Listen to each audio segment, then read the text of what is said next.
বেশিরভাগ বাবা মা যেই ভুলটা করে সেটা হচ্ছে বাবা মা হয়তো অন্য ঘরে অন্য কোনো কাজ করছে বা টিভি দেখছে বা তোমার মোবাইল ঘাঁটছে বা অন্য যে কোনো কাজই করছে, বাবা মা আছে অন্য ঘরে আর বাচ্চার অন্য ঘরে পড়াশোনা করছে নিজে একা।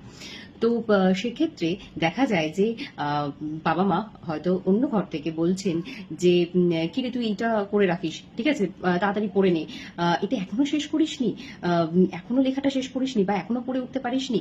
দিয়ে যখন দেখছে যে ছেলে মেয়ের পড়াশোনাতে মন নেই, সে পড়ছে না বা লিখছে না, তখন শুরু হয় মারধর। কি ঠিক বলছি তো? এই ঘটনাটা কিন্তু অনেক ঘরে ঘরে বাচ্চাদের সাথে ঘটে থাকে।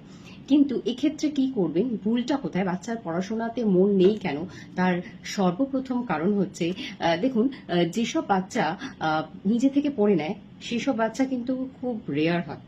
ম্যাক্সিমাম বাচ্চাই কিন্তু পড়তে চায় না, কারণ তার পড়াশোনাতে ইন্টারেস্ট নেই।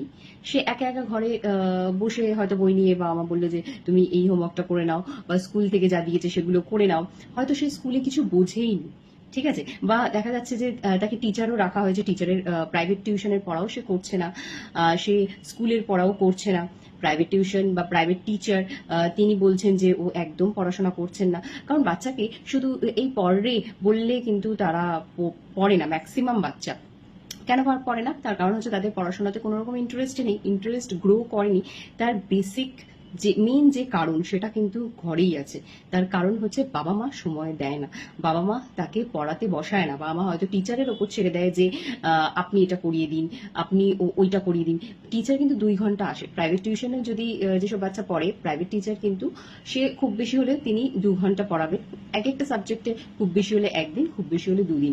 কিন্তু ম্যাক্সিমাম সময়টা বা সে কার কাছে থাকছে, সে বাবা মার কাছে থাকছে। তাই বাবা মার দায়িত্ব হলো প্রতিদিন নিয়মিত বাচ্চা কি পড়ছে না পড়ছে সেই দিকে খেয়াল রাখা। এক্ষেত্রে আপনারা কি করতে পারেন, এই ধরনের বাচ্চাদের যাতে পড়াশোনাতে মন বসে তার জন্য কি করতে হবে, প্রতিদিন নিয়মিত তাকে একটা নির্দিষ্ট সময় বই নিয়ে বসাতে হবে, হয় মা বসাবে নয় বাবা বসাবে। সেকেন্ড হচ্ছে ছোট ছোট সময় পড়ান, 20 থেকে 30 মিনিট পড়লো, তারপর একটু বিরতি দিন, তারপর আবার বই নিয়ে বসান। ধরুন বাচ্চা 1 ঘন্টা পড়ছে, তাহলে আধ ঘন্টা একটা সাবজেক্ট পড়ালেন, তারপরের আধ ঘন্টা কিন্তু অন্য সাবজেক্ট পড়ান, তাহলে দেখবেন বাচ্চা কিন্তু খুব তাড়াতাড়ি সাবজেক্টটা মনে থাকছে বা ইন্টারেস্টও গ্রো করছে ধীরে ধীরে। শুধু কিন্তু বইয়ের ভাষা নয়, যেই সাবজেক্ট পড়ছে বা যেই টপিকটা পড়ছে তার সাথে প্র্যাকটিক্যাল এক্সাম্পল তুলে ধরুন, এতে কিন্তু বাচ্চাদের বুঝতে অনেকটা সুবিধা হয়। পড়ার সময় কিন্তু মোবাইল টিভি থেকে দূরে রাখুন, আর লক্ষ্য খুব ছোট ছোট রাখুন, যেমন আজকে শুধুমাত্র 5টা অঙ্কই করব বা আজকে এই 2 পৃষ্ঠাই পড়বো।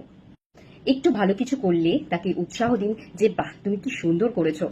বাচ্চারা কিন্তু প্রশংসা খুব ভালোবাসে, ওরা এতে করে কিন্তু ওদের পড়াশোনাতে আগ্রহও বাড়ে। পড়াকে খেলায় পরিণত করুন, যেমন প্রশ্নোত্তর করুন, ছবি দেখান, ফ্ল্যাশ কার্ড দেখান, গল্পের মাধ্যমে বোঝান। আর পড়াটা হয়ে গেলে ওকে বলুন যে তুমি কি বুঝেছো আমাকে বোঝাও।